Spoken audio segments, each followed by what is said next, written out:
Copyright Stanford University, all rights reserved.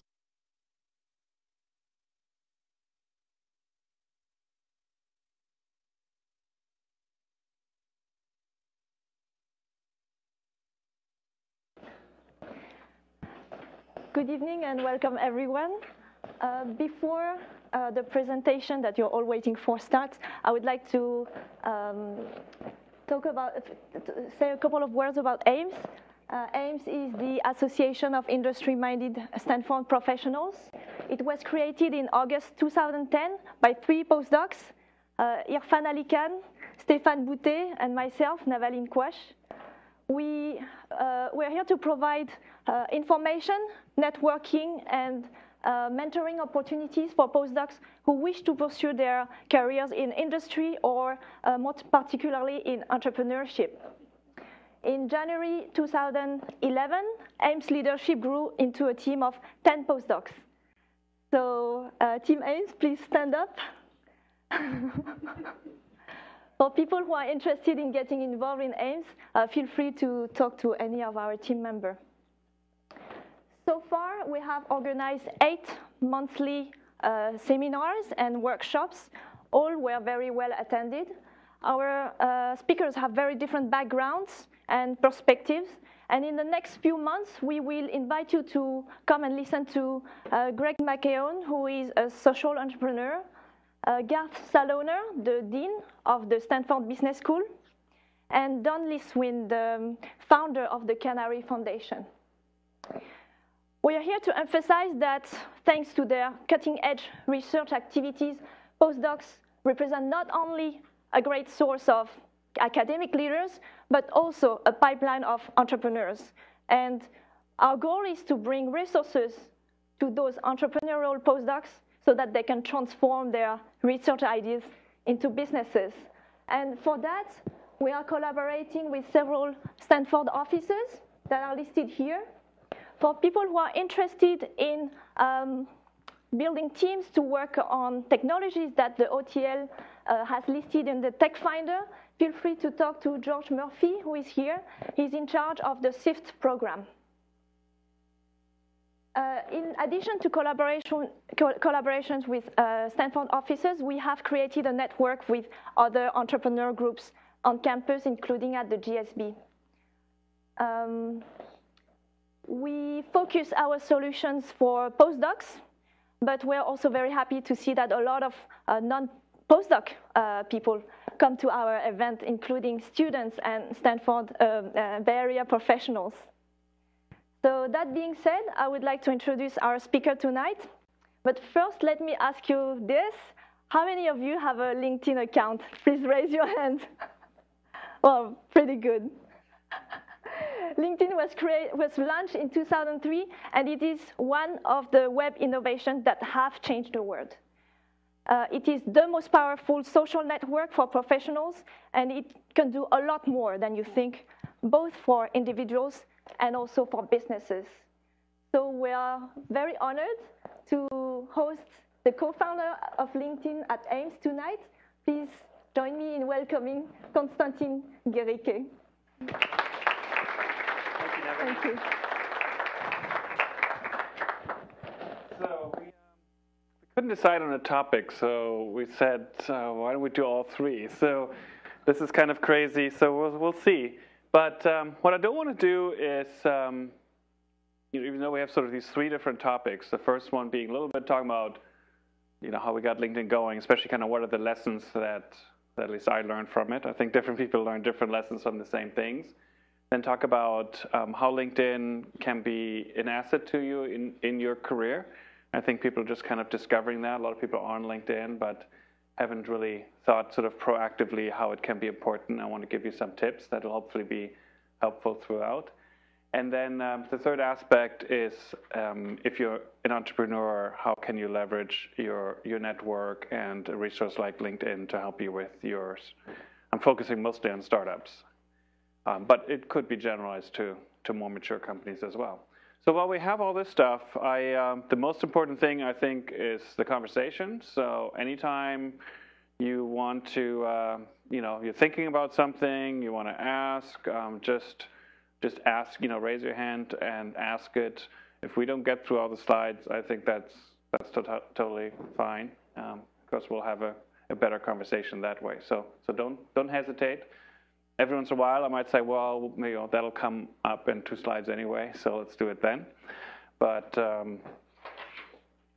usually, it's best to do it. You never know. Sometimes the Q&A section that speakers promise don't really happen, so don't trust that it'll happen. So how did it all start? This is just kind of for fun. If you do a startup, one advice I have is sort of take pictures early on, because often you don't take pictures because you're not quite sure it's really going to be something that you'll want to remember later. Maybe it'll be lots of painful memories. So we didn't take any pictures till we had 500,000 members. I kind of wish we had taken, one when we had, 10,000 or something like that. But you can see sort of, this is kind of a visual, like how LinkedIn evolved. This was the team when we had 2 million members, then 5 million. And so we moved offices like 4 or 5 times. And then this is, hard to see, 20,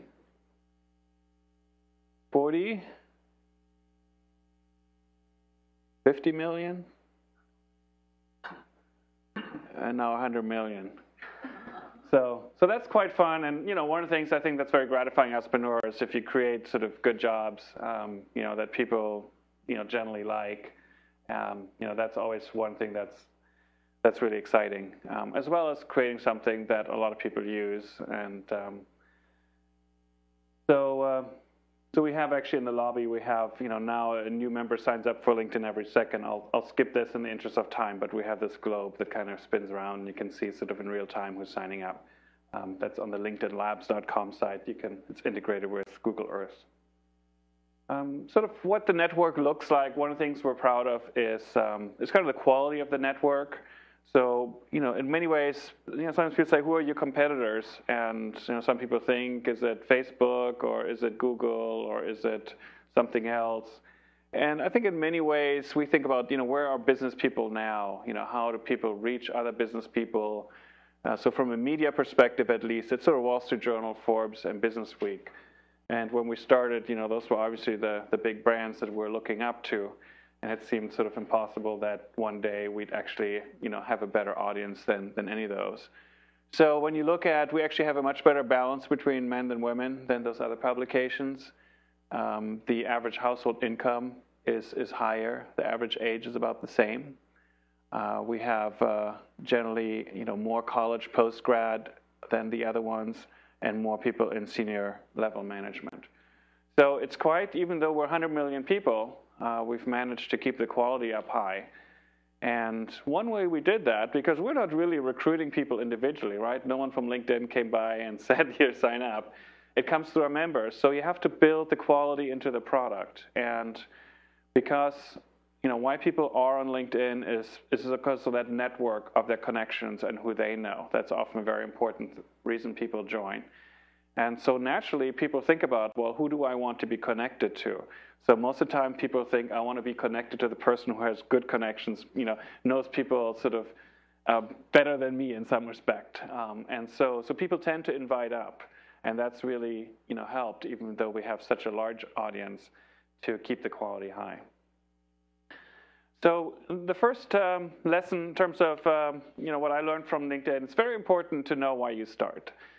Because a startup, even if later it always looks easy and looks obvious what you are doing, at the time it never looks like that, and you have difficult times. So in those times, you need to be motivated by something more than, wanting to get rich or famous. You have to really have sort of a mission that's personally important to you. I believe a lot of startups who don't have that end up not surviving past those points.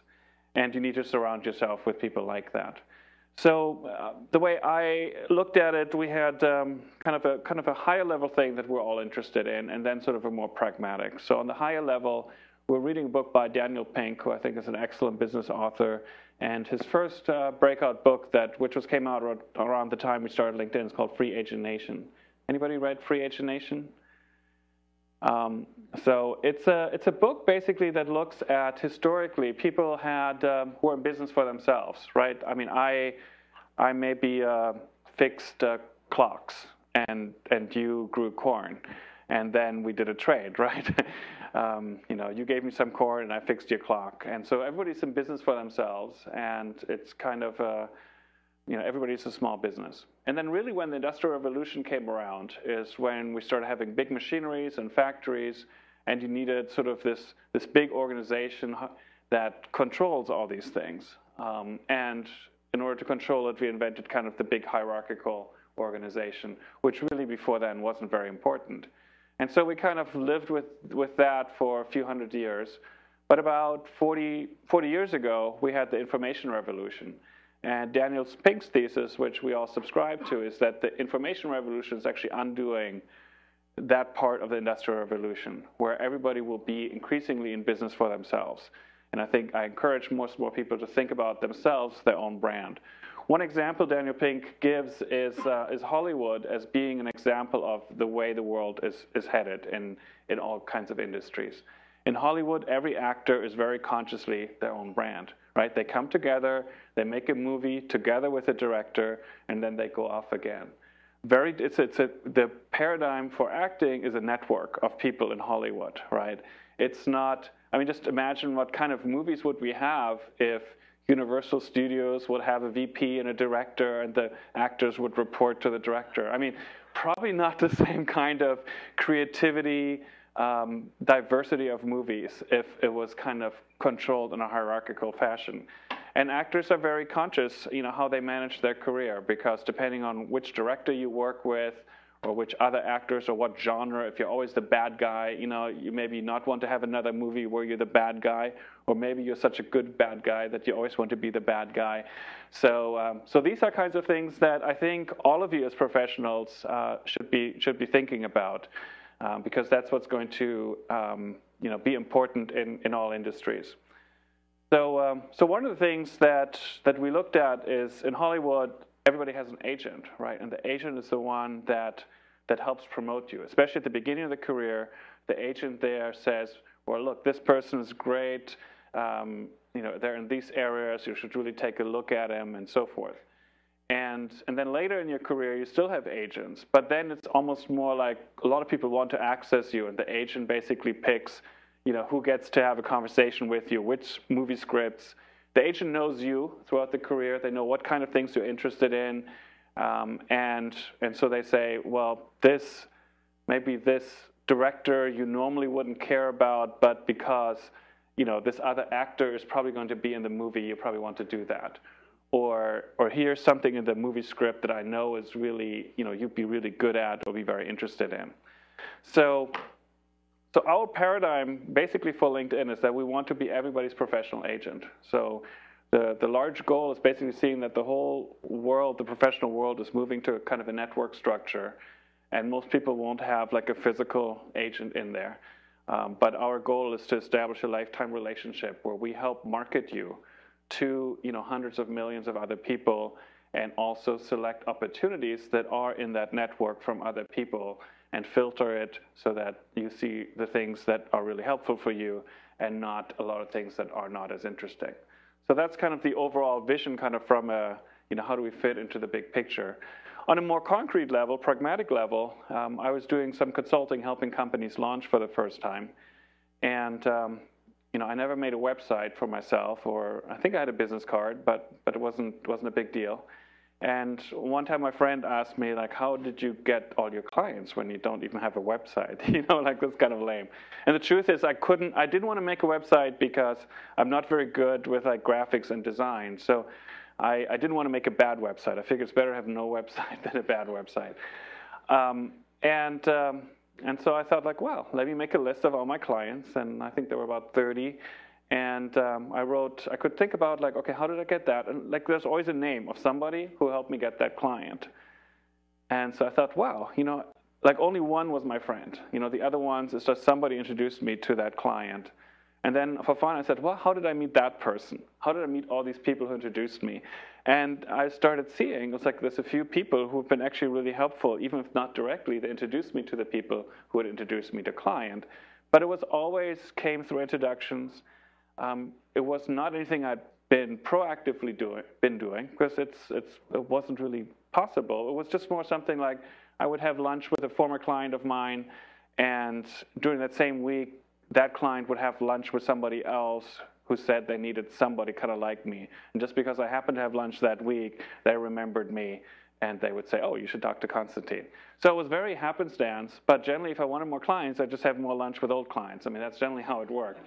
But, you know, I would, of course, not know. I mean, ideal world, I would know who are they having lunch with that week and look up their profiles and things like that. And that's kind of the pragmatic way LinkedIn was born, because with LinkedIn, while you don't have that lunch information yet, that may be coming pretty soon, but it's you can see who your contacts know and who they are, and if they might need someone like you. So this is sort of how a consultant might use it.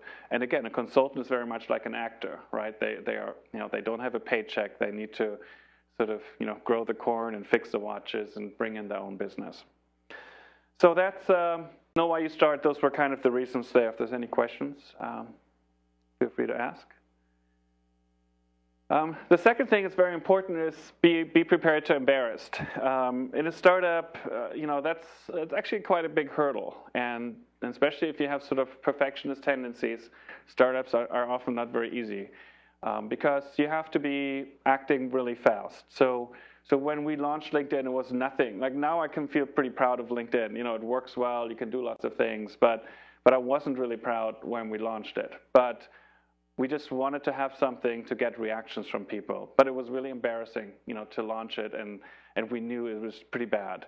But we knew we wanted to have it there so we could get feedback rather than working on something for a long time and then finding out, you know, what wasn't right with it.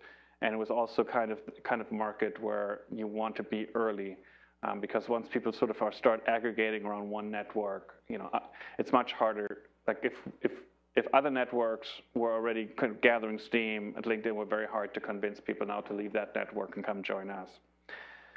And you know, another kind of thing that was kind of embarrassing, I have a good friend of mine who I did the summer program with at Stanford, and he's a lawyer in Las Vegas in copyright law, and he was looking for a paralegal. And he said, well, you know, that's what LinkedIn's supposed to be, right? That was the thing. It's like you can find clients, but also you can find employees. So he was in Las Vegas, typed in paralegal with trademark experience. You know, not really very detailed requirements. And I forgot how many, I know it was less than 3 results that he got. I don't know, it was 0, 1, 2, or 3, I don't remember. But it was not very good. So definitely embarrassing. He said this thing is pretty useless. And in fact, one of the things we learned from that is we kind of discouraged our users using the site, because we didn't want them to have a bad experience. Because once people have a bad experience, it's much harder to come back and give them a good experience. It's better to have no experience. So we basically didn't provide a lot of useful functions in LinkedIn at the beginning. We just focused on sort of giving you sort of making it as easy as possible to join and put together some kind of bare bone profiles and then invite some other people. It was kind of shallow, but it was important. But be prepared to be embarrassed. Another story that I have that was quite embarrassing, and if you look on the web, you probably find it. I don't know if in Slashdot or wherever they wrote it up. But we got the Series A funding from Sequoia Capital, and the next day there was a big article in the Washington Post about the funding, and our site was down because we had started a year before, and the credit card that renewed the domain name had lapsed. And so basically, if you have experience with that, you can't just turn it back on. It takes about 3 days for the DNS records to propagate. So we're basically the day after funding, where this big Washington Post article hit, you know, the site was down for 3 days, and we couldn't do anything about it. So if any of you use Big Daddy, make sure that they don't give you any warnings if your credit card, at least at the time, if your credit card expired, your site is gone. So that was embarrassing. So I think we live in an economy that people call the attention economy, where that's the most precious resource. There are so many advertisements that we all see, and the hardest. But one thing that's never grown, and some of us try to do less sleep, but one thing that's never grown is just the attention. There is that time is fairly finite because our body does need the sleep. So. So that's an issue, that's a problem, right? If you'd have a startup, how do you get to that limited attention? Most people on the web, they visit 7 websites on a typical day. So how do you break? You know, there are, I don't know, a billion or tens of millions, I don't know, lots of websites. How do you become one of those 7? And those 7s are probably called Google, Facebook, Yahoo. You know, you've got to display sort of these. People just don't have more time to visit, you know, 100 websites. It's just most people don't do that. So that's one of the tough challenges. So how do you profit from that? Well, what we decided is let's really focus on distribution. Be really good at getting people's attention and do that, not worry about utility, right? That's kind of one of the embarrassing things. It wasn't very useful. Not worry about making revenue and proving out that there's actually real business, which can be kind of embarrassing too, and makes it a little harder to raise venture financing if you don't really have anything going in that department. But we basically focus on turning every member into a sales agent by, you know, showing them why it is advantageous to invite their contacts to the network. So LinkedIn would get better with that. And so that's the best sales force you can have, right? If every single member is a sales force, I think of us having like 100 million sales force. There's not many businesses that have that many salespeople on the street, but even more.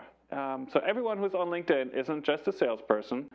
They actually produce the product. Without everybody's profile, LinkedIn would be nothing, right? It's your profiles that makes LinkedIn valuable. Yes, we have software, and it's taken 8 years, and we've built lots of things. But in the end, it's the people, and it's the profiles that you put in, how much information you share about yourself that's the core value of the site. So that's kind of interesting business because you guys are selling the site, you guys are making the site, and you're marketing the site, and some of you are even supporting the site when people have questions about LinkedIn. But in return, we have to give people a lot of value, and it has to be done out of self-interest. Nobody's doing that because they want to help LinkedIn. But when everybody basically increases, you know, when new people join, it increases the value of the network. So when we started Revenue Lines, we listed job postings, and we first they were free, and then we charged $49, and then we charged $99, and we charged $149, and then we charged $199. So we just keep increasing the price because the network gets more valuable the more of you sign up. So we don't actually need to increase the functionality. I mean, we can and we do. But just by more people being there, it becomes more valuable. For recruiters, same thing. We charge them more and more every year because it gets more and more valuable the more people are on it. It's a very interesting business, and it all works because we figured out how to motivate people to invite their friends to LinkedIn. And now that there's all this content, people are much more motivated to invite other friends because it's a useful resource. It's no longer embarrassing like it was in the beginning. Now, you know, in addition to sort of this personal reason, it's just a good resource, and we're able to provide LinkedIn because we don't have a lot of cost that a normal business would have. We can provide the site free of charge to most of our members. So it's kind of a nice virtuous cycle. So even something as challenging as the attention economy, if you can often flip these things around that are challenges and say, how can this be an opportunity? Because if you can break through on the attention economy, then you have a huge barrier of entry that technology could never provide. Because no matter what technology you have, there's somebody else who can build the same technology. I mean, it's very rare. Yes, you can apply for a patent, but a lot of times, at least in my area, I think it's a little different in pharmaceuticals where large companies actually enforce patents. But you know, there's so many silly patents that grant it, and nobody has really money to enforce it, and so it doesn't really protect you. But this is a real protection. The attention economy and the challenges is kind of the key thing that makes LinkedIn very valuable. It's very difficult now to compete with LinkedIn. So fix some mistakes, but not all. Tattoo might be one of them.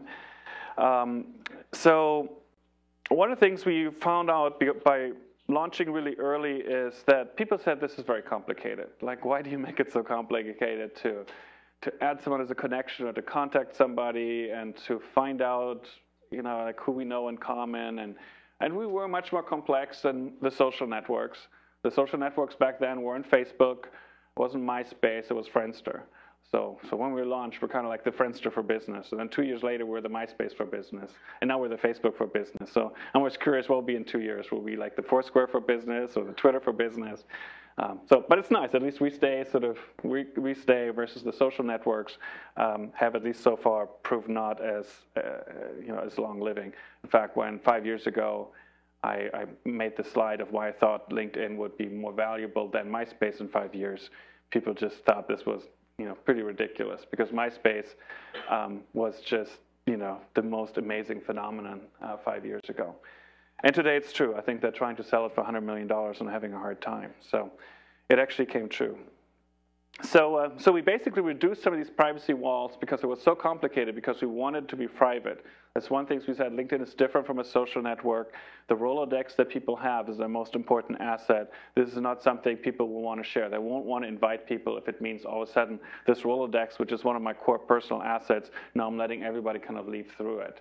So we put a lot of privacy in, but it made the whole system very complicated. So we kind of went halfway. We fixed some of the things, but we also kept it somewhat complicated in order to protect that privacy, to encourage people to feel comfortable sharing their Rolodexes in the system. A lot of people said, you forgot something. Every social network, has pictures. You guys don't have any pictures. And it's just like a basic human thing. Did you not pay attention? But we did it on purpose. And so LinkedIn has pictures now, but we kind of waited 4 years before introducing pictures. And one of the thoughts was, as silly as it is, a picture, we wanted people know right away that LinkedIn is different than all the other social networks, right? Besides Friendster, there was Orchid and Tribe.net, and there are a whole bunch of other social networks, and we're the only one that didn't have pictures. So as strange as people found it, at least they knew we were different. And it seems kind of silly, right? Because it's not a big difference, but people, you have to communicate things very directly and very simply. And a long explanation of how you're different isn't getting read. But noticing there's no pictures on the profiles is something everybody noticed right away. And so that's one just to be noticed. The other one is we always had the model of some users would pay us for LinkedIn. And the beauty of that is that you can often make a lot more revenue than just through advertising. The challenge is it's very hard to get people to pull the credit card out, right? Some sites do very well, like dating sites have done historically very well with that. But it hasn't been easy. So we thought the best thing is if our users can pull out their credit card and then get reimbursed by the company for it. That's the best of both worlds, right? They're getting the better product, but they just give it to the employer. And we never need to go to the employer and sell them on why they need to buy LinkedIn for their employees. People just, get reimbursed. And so, companies have very strict guidelines. What's a reimbursable expense? So we wanted to make sure when people first saw employees giving to the employer, here's LinkedIn, I'm in sales, I'm in recruiting, please reimburse me for this. It's really helping me with my job. The first thing the controller is going to look at the site, what is this site? And if they see a bunch of pictures that who knows what's on these pictures, they'll say, no, the IRS will not allow us. This is not a legitimate business expense. But without pictures, it is much easier to get it through as something that your employer pays for. So after 4 years, we basically felt the brand is pretty well established. If people are going to upload pictures, it'll be, pretty boring pictures like headshots. And we designed the whole thing that you can pick. We actually have very few pixels in the picture, so it really isn't very good for anything except your face. And we have a nice little cropping tool too. So you have to kind of indirectly. So it's part of the brand, but part of the product design. But Friendster, I don't know if you remember Friendster. I mean, they had so many problems with, I think they had thousands of Jesus Christ profiles, and people were doing all kinds of things on Friendster that really made it a very different site than LinkedIn. So let's go with the next one. So know your brand. Another lesson I learned. So one of the things we work very hard at LinkedIn to build up trust, right? If professionals trust us with being kind of their agent, that's a very valuable thing. But we also know you can build something for 8 years and you can lose it in 2 days. So we're very careful, which means we're often moving a lot slower than other networks maybe. We don't experiment as much around. But we know we have something very valuable from the brand and from the trust that people do trust LinkedIn. Haven't been too many scandals about LinkedIn. Also, one of the funny things was when the Social Network movie came out, they had sort of this exciting trailer with the movies and drink spilling and I don't know. And there was kind of a mock one for LinkedIn, which was really boring. Just people going to work and making some money, and it was pretty funny. But it's kind of what the brand that we've built, and it's the right one for the purpose. Now, one of my challenges as VP Marketing was that when people think of professional relationships, actually let me ask, because no one has asked any questions, so I need to ask you a question. What's the first thing you think of? Professional relationships. Give me one word and just shout it out. Network? Something other word that doesn't have the word network in. Colleague? Huh? Career, okay. So, okay, career. Trust.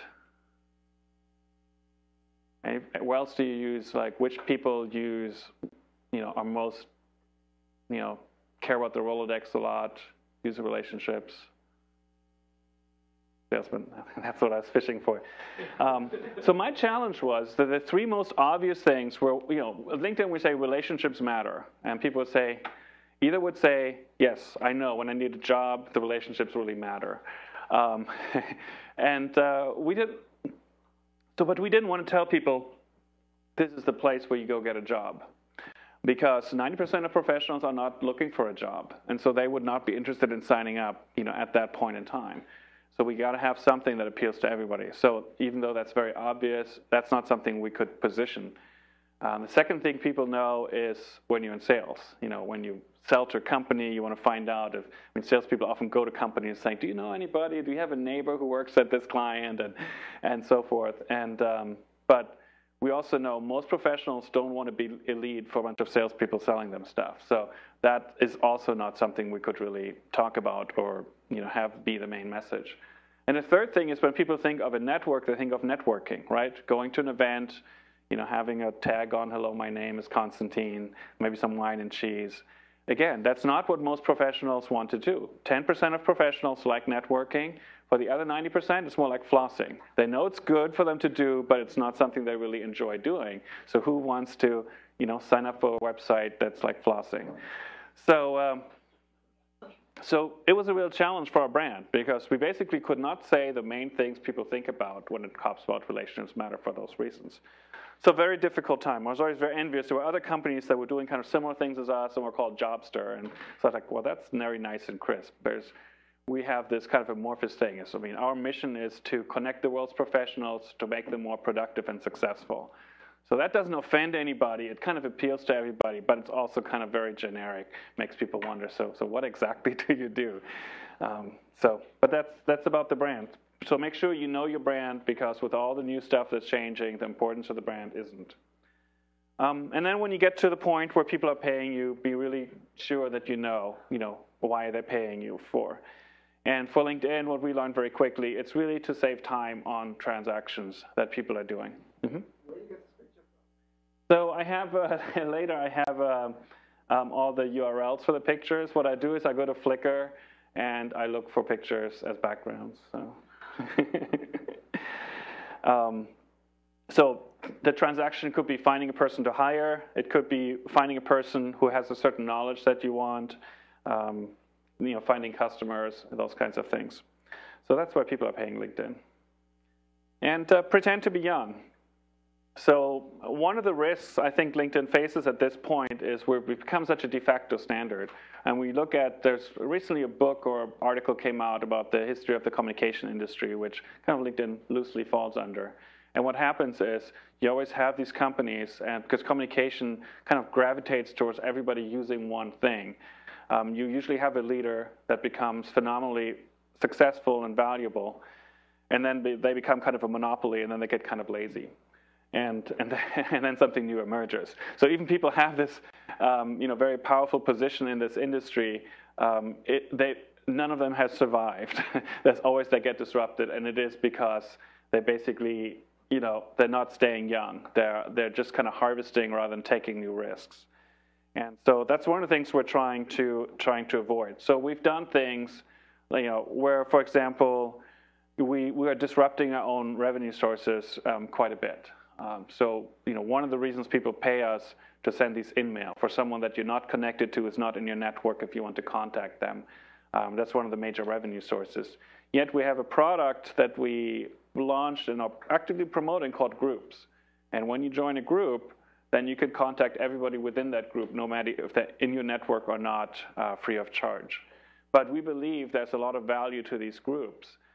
So even though it costs us a lot of revenue, we decided, rather than someone else being the place where professional groups congregate, we need to be that place. And if it means we need to find a new revenue source, so be it. Another example would be public profiles. So we allow our users to publish their profiles so Google can access it. And for a lot of professionals, that's what they want. They know not everybody goes to LinkedIn to search for you. A lot of them will just type your name into Google. And so for them, it's valuable because this is my reputation, is my LinkedIn profile. That's the best thing, right? Because the other stuff that people can find about you on Google, but that's maybe not what you want to show up at the top.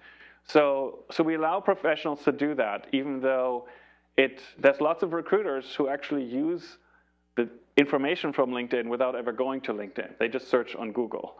And so there's, we're really disrupting some of our own revenue by doing that. But we know that's very important that, if people want their professional identity to be at the top of results on Google or Bing, that will long-term have a lot of benefits to us. In fact, that's how we're getting quite a few members these days, is people Google for somebody, they see their LinkedIn profile, they click on it, they see some information, because most people don't publish all the information from LinkedIn, even though we give it as an option. People usually feel like, okay, some of this I'm going to reserve more. And then people have to join the network if they want to see more information. So it has had benefits. So pretending to be young, I think as you get larger and more successful, that's very important. Now to the second part. Before we go to the second part, which is more around your managing sort of your career with LinkedIn. Any questions on sort of any of these lessons, questions you had about how we started LinkedIn? Yeah, in the beginning you were a little bit contradicting yourself. Okay. So on one hand, you want to fast, put something out of that, and don't be afraid to be embarrassed. And on the other hand, you said people use it and scrap it and then come again. Yeah. How do you balance it?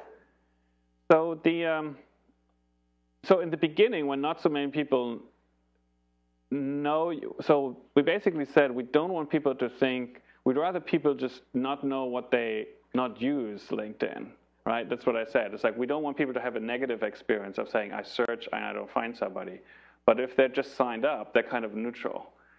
And they don't have a negative impression. They just signed up and I'm done, nothing bad happened.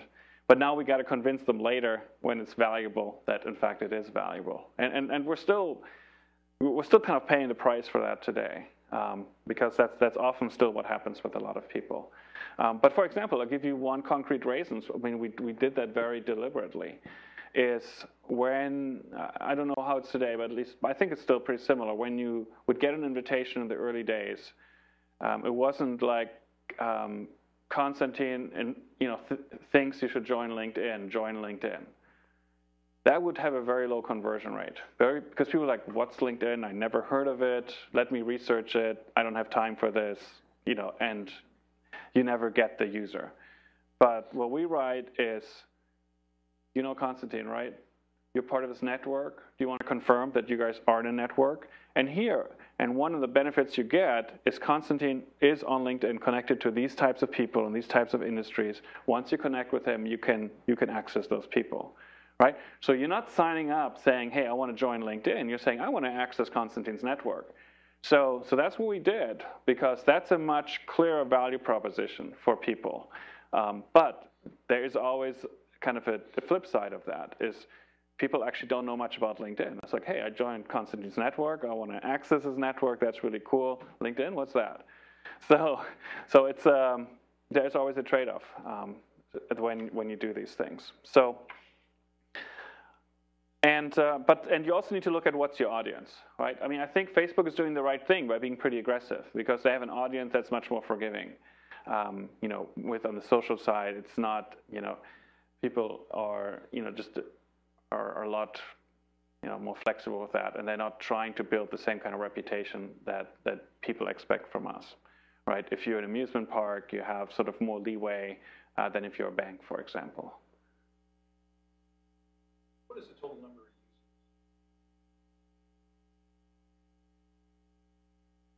users? Are you looking purely for professionals? Or? Yeah, so the first for professionals, one of the benefits of the company going public is I can now publish some of these numbers. They're all in the public filings, but the LinkedIn kind of looked at professionals as the immediate market. That's 680 million worldwide.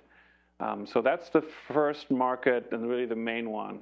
But we think there's another 3 billion who kind of have the aspiration to be a professional. They're the working population, and they want to be a professional. So that one we're a little less sure about. But we think with 100 million, we're still kind of at fairly early stages of where we think the site can go. And as I said, the more people are on it, the more valuable it typically gets. So it's not just a numbers game for eyeballs. It's actually the network gets stronger. Is there a market segment that you have tried to reach but reluctant to? That's a good question. Well, see, one of the weird things is, as a VP marketing, normally what you do is you say, here's this market segment we want to reach. Now, here are the marketing programs. Dear VCs, give us some money so we can spend that. And then we'll promise after we spend it, we'll check and we'll tell you, how many users we got and if it's what we projected. So that's normally how it works, how I was trained in software. With LinkedIn, everyone is the sales force. They are doing the marketing for us. That's really great because it doesn't cost us anything. The disadvantage is we can't tell you who to invite today. We can't go after any segments.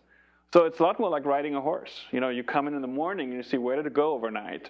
And it kind of goes wherever it wants to go. It's kind of like a virus, right? It sort of spreads and finds sort of its own target, but it's actually much more intelligent than, like a centrally planned thing where you say, we're going after this market. So I believe that, we are exploiting the market in many ways the best possible way.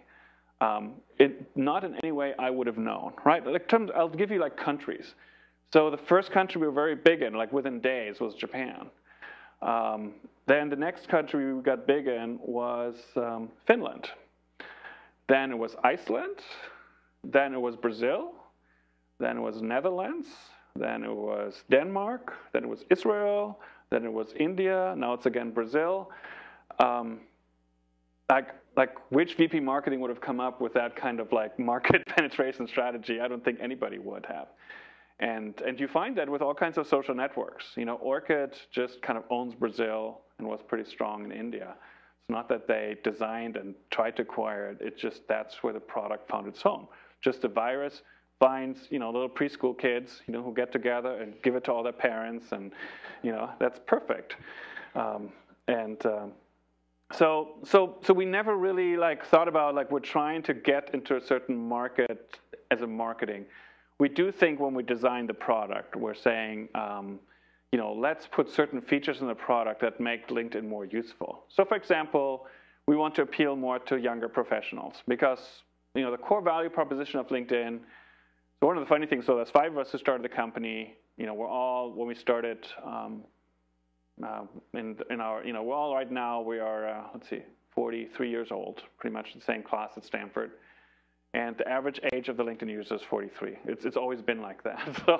So it often, when you create something, you sort of have your own self and your own needs, and you sort of do a best job at that. I think if we started a network for college students, we would not have been as good at it. and that's probably one reason why the social networks have been never very good at being, professional network. I don't know if they want it to be, but it would be hard for a college student to know what someone with 15 years of work experience, what's the best experience for them. So we designed something with people who have, years of work experience, and one of the great things people love often is reconnect with old colleagues, because so many people have these shoe boxes with old business cards, and somehow like they're an asset. You don't want to throw them away, but they're not very actionable because the email addresses. Well, a lot of them don't even have email addresses. The ones that have email addresses are probably wrong. The company is wrong. Like everything except the name is wrong. So what can you really do with that? So kind of reconnecting with former colleagues is one of the core value propositions. But guess what? If you're a young professional, you don't have that problem at all. So what we do is we say, well, what can we offer to young professionals? One of the things we said is, well, young professionals, you're planning your career. Can we help you with planning your career? So we have a feature called Career Explorer. And Career Explorer basically says, here is my degree, my subject, and here's the industry I want to be in. And then we basically look at of the 100 million people, the whatever million people who have that degree, and in that industry, what are the most common job titles of those? And we show you those. We show you how much you make in each of those job titles. And we let you pick one of those job titles. Say, I want to try that one. And then we look at all the profiles of people who matched yours and had that job title, and what's the next job title they have. And we give you the most four common ones. And then we let you pick one. And then you can pick the next one. So you can create sort of a career path that really no other, a career counselor sometimes tell you should do that, and then maybe you can do that. But it's all sort of, this is based on real data of 100 million profiles that show, how to become a CFO at a certain company. So you can just look at what's sort of the best way to do that based on, quantitative data. So that's an example where we try to go after a market. We've tried, for example, but it was sort of, sometimes we try things kind of like in the spirit of starting things without sort of saying we're going to be a complete solution, but we'll say like, let's build something really quick and then see if it works. And often it doesn't work. And then we have to make a decision. Did it not work because we didn't put enough effort into it? Or is it just not something that's right for us at this time? And that's sometimes hard because you have to decide, do you allocate more resources to something that isn't working? Or you do just decide, I'd rather allocate resources somewhere else. So one of the areas we've done sort of a little bit, but in fact we actually at some point took it back from the site, is as a service provider directory. When you look at, how do you hire? A lot of people ask me, I just get emails, almost every month, like, what's a great PR agency? What's a good ad agency? Which lawyer do you use for trust stuff? Which lawyers do you use for divorce? All these things people will ask you because they want referrals. They don't want to just pick a lawyer from the yellow pages. So very obvious way to use LinkedIn. We put something together, never got used all that much. So we basically said, we know it'll be successful, but for now, let's just pull it down and bring it back when we, can come back with a better solution.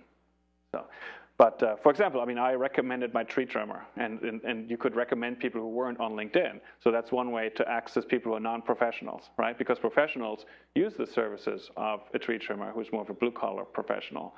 But that's one way we were thinking, like, I have the tree trimmer. And now he has a motivation to be on LinkedIn because his customers are recommending them on the site. But probably we need to send them SMS or do other things.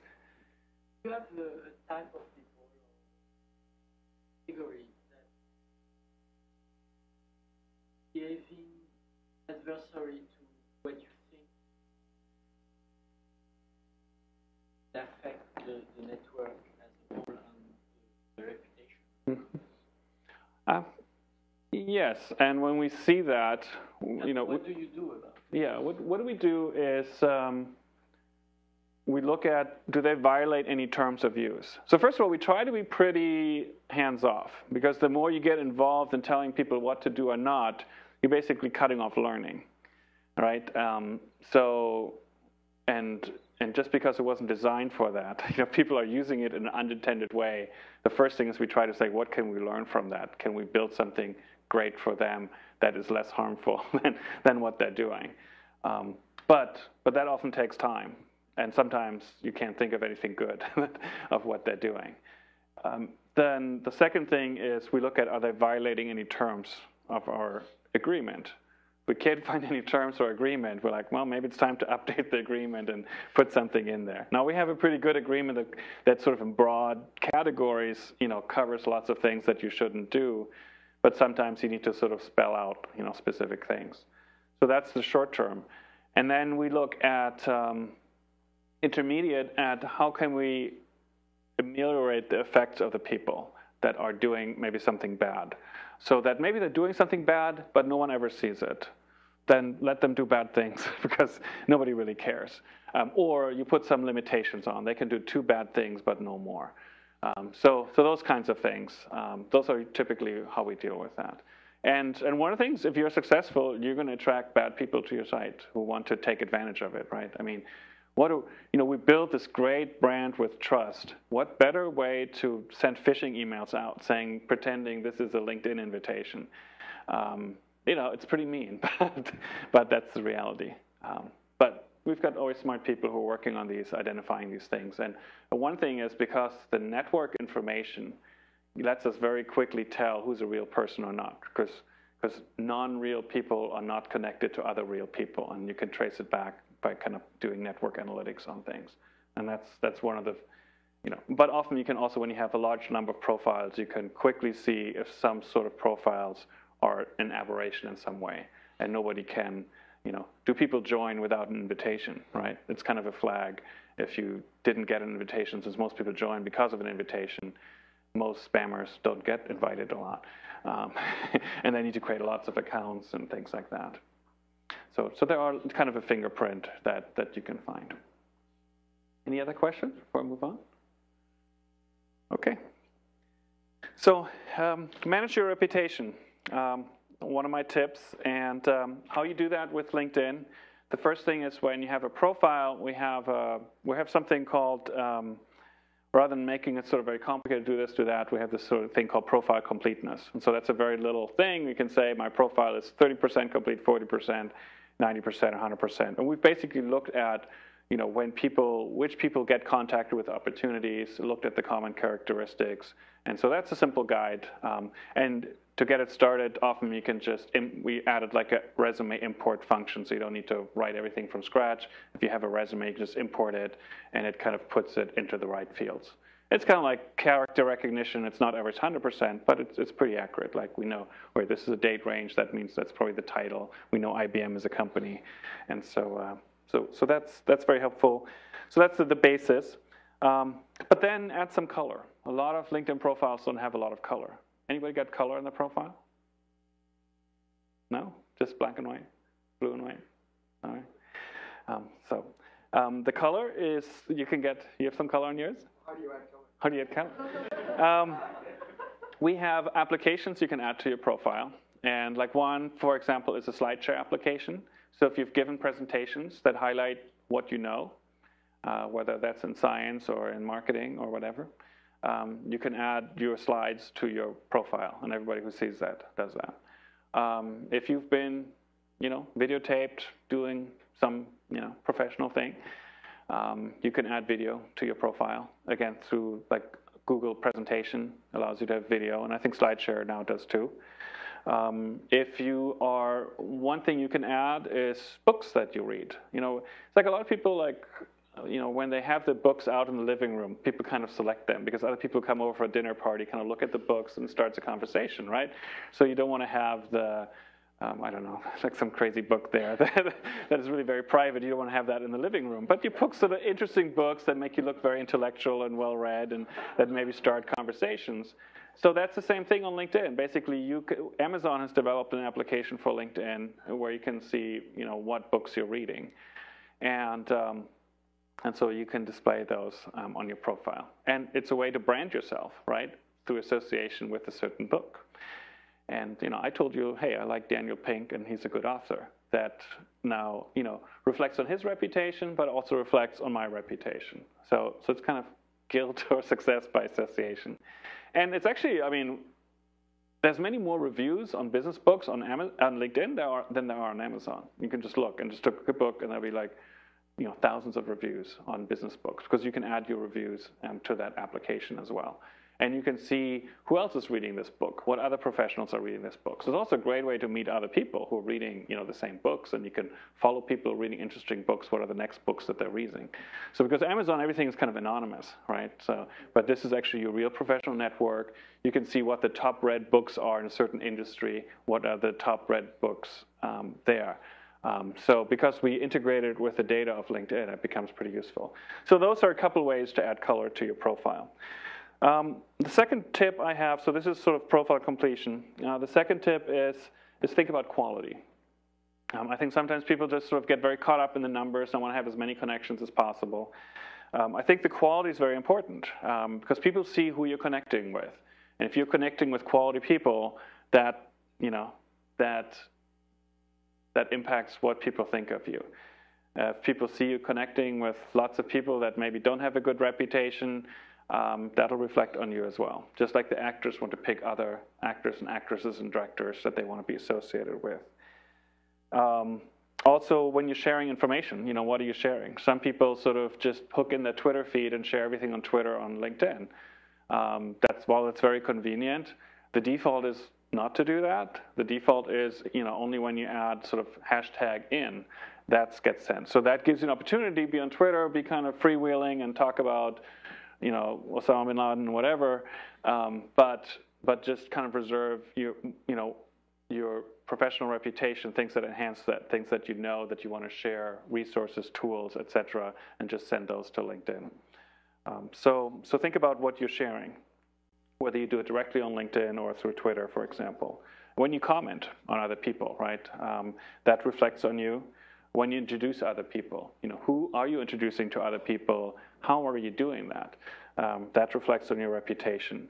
And who do you recommend? Because a recommendation is sort of more than a connection, because now it's public. Now everybody can see, even if they're not just your connections. Only your connections can see who you know. But a recommendation, everybody on LinkedIn can see. So if someone asks you to recommend, you just didn't want to say no, you just recommend them, just think about what you say. Other people will look like, wait, he thinks that guy is good?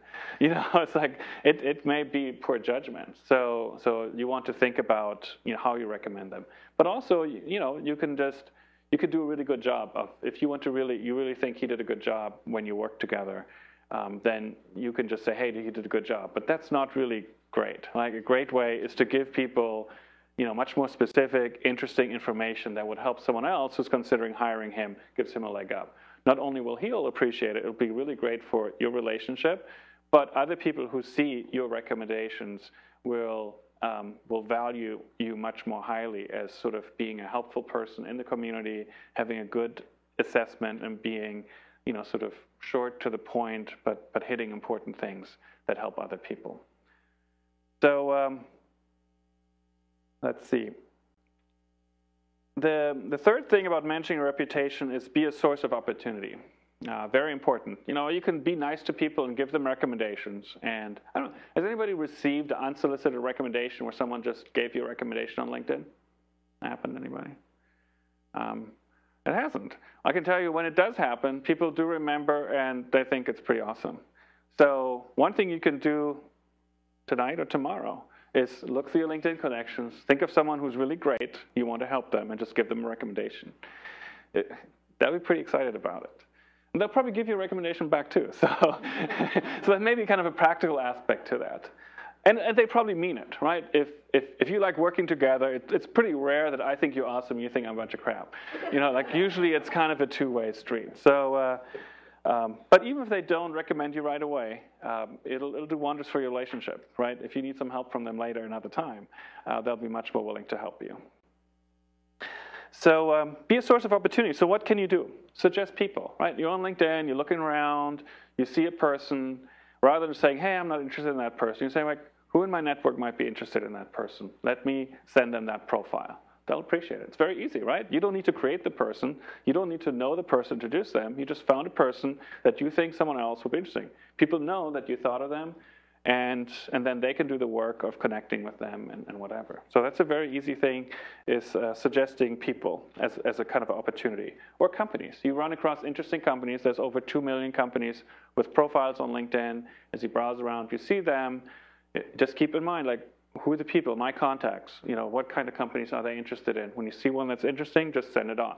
Might be a competitor of theirs, might be a potential partner of theirs, might be where somebody might want to work, might be someone where, they can recruit from, so all kinds of things. So just keep that in the back of your mind. Very easy. Jobs. You may not be looking for a job, but if you find, if you run it, like often LinkedIn actually promotes on your page, jobs you may be interested in. Sometimes they're good recommendations, sometimes not. Actually, the more you fill out your profile, the better the recommendations usually get. But maybe you're not interested, but if you think not just about yourself, but you think about your contacts and say, well, that would actually be a great job for my friend Jamie. You just take the job, LinkedIn has a little share thing, and just send it on to Jamie. So Jamie, even if Jamie's not looking for a job, she'll appreciate that you were thinking about her, right? And it'll help that relationship. And if she applies for the job and gets the job, well, your reputation in Jamie's eyes has just gone way up, right? If you ever need help, she's going to help you find jobs for you if you need them later. So be someone who's bringing opportunities to your network. Don't just talk. Do things for them. And these things are very easy, right? This is not very time-consuming. All you need to do is find things on LinkedIn, whether it's a job, a person, or a company, and be kind of a matchmaker by sending them to other people. And events, same thing. You find a great AIMS event, you find some other people who might be interested. I know some people who will be very happy and grateful for that. So, and the other person who's coming will hopefully, if the events are good, will be appreciative of that too. And then share resources, tools, good tools that you found, some interesting thing that you read, right? You read something that's interesting, that added value, just share that with your network. You already read it. And just by sharing it, you give someone else that, and they might be very appreciative that you're sharing that. And they'll come to you when they're looking for expertise. And they might hire you for that if you're a consultant, for example.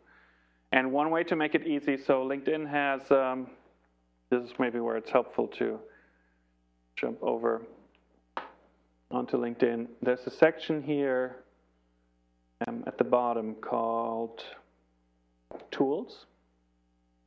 And so if you want to make sharing easy, one of the things you can click under Tools is a sharing bookmarklet. And you just drag that into your browser.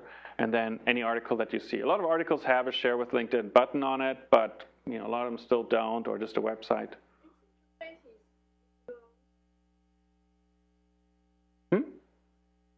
Is what? No, this is for anybody.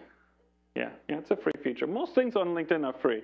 If I'm showing you something that costs money, I'll generally tell you. But feel free to ask. But generally, most things are free. There's sometimes, because now we have a lot of features, not like the early days when we just had 5 features. Now there are a lot. Now the problem is people often don't know, they actually exist. But that makes it, these are really easy things you can do to, bring opportunities to your contacts, which is going to be very valuable for your reputation, your social capital. So, any questions on that? Maybe define what social capital. The business school they talk about. Mm-hmm. Oh gosh, I have some slides about it. So I'll have to do it off the top of my head. But it's basically when, cash capital is something that you earn, right, by working usually. Sometimes you inherit, and that's the easy way, or you steal. But usually you earn it. And then you have it as an asset, and you can spend it to get things that you want, right? You want to go on a vacation. So social capital is kind of the same thing. Like you earn it, you invest some time by helping your friends. You maybe help them get a job. You help match some people up. You introduce sort of some company. You share some information. Now, when you need someone else's help, you have basically a kind of a capital balance that people, are more willing to help you if you did something helpful for them. So it's kind of another form of capital. So, for example, maybe someone has a very contact that a lot of people want access to, but they'll be protective because they don't want to, introduce everybody to that one contact. So if you've been really, if you got them their first job out of school, they'll probably be, much more willing to make that introduction. Now, they probably don't do it just because of that, because they don't want to, it's no point in introducing you to that contact, that contact will be annoyed. Usually people only make introductions when they think both people will thank them for it afterwards. But that's a wonderful way to gain your social capital, right? I introduced 2 people. They both thank me for it later. I've now gained social capital, with 2 people, which is something that will help you. Because when you think about what gives you competitive advantage in business, I like to boil it down to 2 things. It's you have better people working with you on your team, and you have better information than your competitors, right? Better people and better information. So when, how do you get better people? So if you have social capital with other people, they're willing to introduce you to somebody who's maybe very good. They probably would ignore you if you just contact them directly, but if they introduce you and vouch for you, they'll be much more likely. Just like the Hollywood example where, you have to someone has to convince the agent to, I guess right now a lot of people want to get our governor to do movies again. It won't be so easy. He won't have time to read everyone's movie script, right? So it's sort of like there'll be a gate there. And if you've helped someone in a meaningful way before, they'll be much more likely to help you with that. Same thing with information. To access information is really the same thing as accessing people. Information that gives you competitive advantage. What gives you competitive advantage is usually closely held information. Information that's not closely held doesn't really give you much of an advantage, right? You can go and just look on Google and find information and a published research paper. That's all available for everybody else. That's not the competitive advantage. The competitive advantage is information that's not published anywhere, that's in someone's head, right? Someone knows something about Apple, right? What the new iPhone is going to look like. That's very valuable information. But how do you access that information? You got to find a person. And LinkedIn is one of the places where you can find, 100 million people. You can find, whatever the person is, they're pretty much on LinkedIn. But that's not enough, right? You need to now find, how can you get that person to respond to you? So that's where it helps to have connections and people willing to introduce you, opposed to contacting them cold. And the third thing is once the people accept it, now how do you establish trust that they will share information? Because maybe I'm a venture capitalist, I'm looking at funding his company. Venture capitalists, you give me some references, but venture capitalists kind of ignore those usually. I mean, they might give them a quick call. What they do is they call everybody you've ever worked with in the past, try to find those people. And find people that they know themselves or that their contacts know. Because when they talked, when I talk to you, I know you worked with him, you didn't list him. That's actually an interesting person to talk to because you didn't list him as a reference. Much more interesting than if you listed them. And then if you're just a random person, you may not share much information with me. But if we both have a good friend, John, and John introduces us, you know that I will treat your information confidentially because I don't want to, lower my reputation with him. So I won't whatever says well, we don't fund you because so-and-so said, you're dishonest. I won't do that because we have a shared person. So that's really kind of how the real world works. And you got to be conscious of that. You got to build your reputation. You got to build your capital so that you get that competitive advantage over others. Because on LinkedIn, it's great you have competition, right? The great thing is LinkedIn is a great tool, but when people are looking for a certain person, you have a lot of other people who also show up in search results. So one example, actually let me move on to the next one, and then we'll probably wrap it up just for some Q&A. I want to show one more slide. So sharing your knowledge, we kind of talked about that, but I'll give you one more example of why that's important, is just like in the example where just having clients didn't always help me get new clients, right? Because I did a good job for the clients, they were happy with me. But when they're having lunch with somebody, maybe they're having lunch with somebody else that week. And then they just wouldn't think about me, right? There's only so many people we can keep on top of your head. So it was just because I happened to have lunch the same week that they remember me. So what's the equivalent on LinkedIn? Just because you have a great profile is how do you sort of stay top of mind? How do you have lunch with people on LinkedIn every day or every week? So on LinkedIn, obviously the most important page is the homepage. And the homepage shows activities in your network. So what you want to do is you want to generate activity on, some people pick daily, some pick a weekly basis. There's something there, but so that people remember your name. Remember who you are. So when they're looking at a company, when they're doing anything offline, they're meeting an interesting person, they'll think of you because they read something that you shared with them, a resource, company, or just when a lot of activity, you recommend somebody, you show up there. So, but you want to show up in a good way, right? You don't want to just say every day had lunch. You know, that's going to be annoying. In fact, people can hide you then from your update stream, and no matter what brilliant things you say, they'll never see it.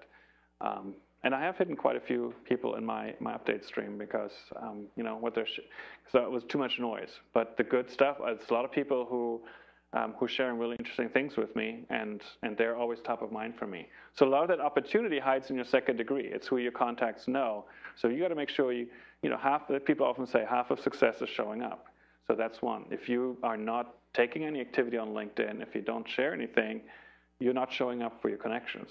You only show up if they're searching for you, which is going to be rare. But they'll be on the homepage, so you want to show up on their homepage in a positive, helpful, professional way. So that's why you don't want to share the same kind of funny videos that you might share, on other sites. But it could be like I've shared some videos on LinkedIn that I thought, are professionally kind of interesting, but also like one video I shared was like when the internet first came up. There's like ABC or like the major host, they're talking about this internet, like what is it? Like it's got a cable, and it's really funny. Like now internet is so important, but here like these major people, they're still like big wigs today, but like them talking about like trying to figure out what the internet is, So I shared it because I thought it was pretty interesting. It just keeps you in perspective, and I thought others did. Or I shared a video. There's a thing on YouTube that someone else shared with me of this race. Have you seen the thing on YouTube? It's gotten a lot of views where she races, and then she's like ahead, and then she falls down, and but she gets up right away and like passes everybody again and ends up winning the race. It's pretty inspiring for people. It's kind of a nice thing to see in the morning to get you going, and that's a nice thing to share. It's not professional, but in that context, people think about like if you fall down, things don't go well, just keep going, and that can be something that is a positive way to show up for people. And those videos, they play right in the LinkedIn stream. So you share the link, and they just play the YouTube video right in LinkedIn. They don't have to go away. So it's a pretty nice experience. So the last slide I want to show is location, location, location, right? Anybody who's thought about opening a restaurant, or that's always what they say. So by having a great profile and great reputation doesn't really help you if nobody's coming by, right? If you have this awesome restaurant and it's not at the right place, often they fail. So that's the same thing. So think about on LinkedIn, I think the latest number is like 4 billion searches are done where people are looking for a person. I bet a few of those 4 billion searches are for someone like you, right? Wouldn't you think? If you're doing anything that's of consequence, that's of value, some of these 4 billion searches will be for someone like you. They'll be looking to hire somebody like you. They'll want to talk to somebody like you. So the question is, are you showing up, right? So you want to think about, who do you want to be found by on LinkedIn? Like what kind of people? And the next question you want to ask is, what are they going to type into that search box? Because whatever they type in that search box, I better have in my profile. Because if it's not in my profile, I'll never show up, even when I'm the perfect person for it. And other people who are maybe not as good as me are going to show up, and they're going to get the opportunity. So think about that. Obviously, you can't be showing up for all 4 billion searches. But think about what you want to be found for. What are they likely to type in? And find a good way to integrate into your profile. Sometimes having it in several places can't hurt. But you obviously don't want to look like a spammer who's trying to, like on Google, people have these pages which says, I remember actually one of the well-known venture capitalists, their homepage had like venture capital like in blue font on blue background for like 100 times. And back then that worked. That actually got you to the top of the search results. Now the search engines have gotten a little smarter than that. But so you don't want to do that. You don't want to keyword stuff your LinkedIn profile. But if it's obviously relevant because you've done it. You're not going to really want to show up for searches where you can't deliver, but you want to make sure that you show up. But the next thing is you want to make sure you're not going to be the only one who has that keyword, right? So there are going to be a bunch of things, like what's going to make people click through on your profile opposed to one of the other 520 that show up.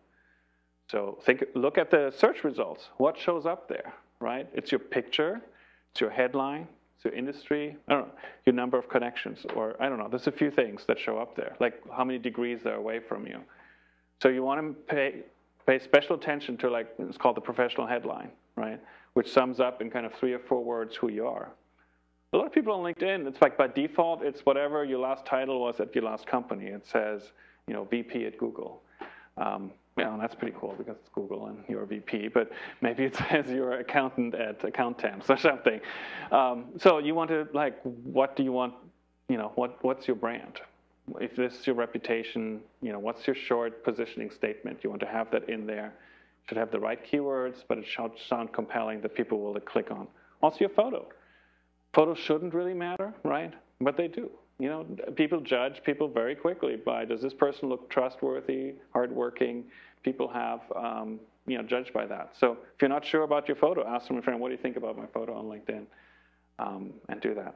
And so there's a section, anybody gone to a section where it shows you who's visited your profile?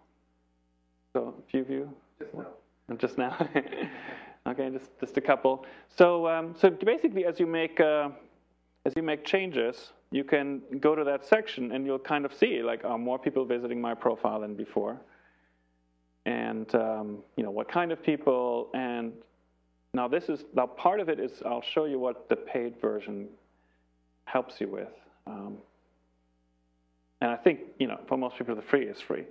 But so everybody sees who's visited their profile. So sometimes it'll give you just generically saying software engineer at Acto, and then you can click through, and it shows you, it was one of these people, but we won't tell you which one. Because a lot of people, like by default, that's the default setting on LinkedIn, because people don't always want to know that you visited their profile. So that's the default.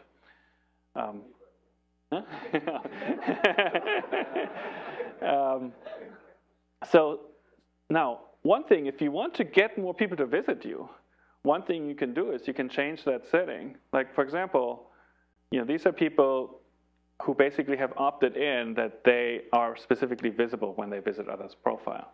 So one way, because a lot of people check who visited their profile. So if you opt into that, then when you visit others' profile, you show up there. And often people say, well, who are these people who visit my profile? So that's one way you get more traffic, to your profile, is by visiting other people's profile and, showing your identity. Now, some of you may want that, some not, but it's one strategy, right? If you're looking to be recruited or talk to venture capitalists, just visit their profiles. And if you look kind of interesting based on, again, this is the little summary thing. If that looks interesting to them, they'll click through and learn more about you. So it's not just about search. And you get the feedback. So everybody in the free version sees this on the left. And then you see also kind of trends, the views. So I'm kind of on a downward trend here. My profile has been viewed 1,578 times, and it also shows you how many. This kind of your conversion rate. I've shown up 10,000 times in search in the last 90 days, and people have clicked through. So I have about 15% of the time people click through when I show up in the search results. And so, so if you first want to, by having the right keywords, you will show up in the search results. And then you want to look at that conversion rate. Is that increasing? That more of the search results are actually showing, resulting more profile views. Obviously, you also want to look at the people who are contacting are the right kind of people that you want to be contacted by. So for some reason, I don't quite know why it is. I think we may have some kind of hard-coded search for Reid Hoffman, who's a co-founder. I'm getting like half the people who visit my profile are searching for him. And because, it says, hey, co-founder of the company and lists the other co-founders, I'm getting a lot of traffic from it.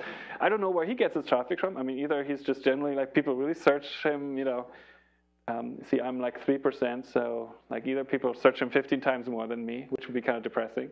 Or there's like a certain sections of the LinkedIn site where, it is like there's sometimes default searches, so it might be that.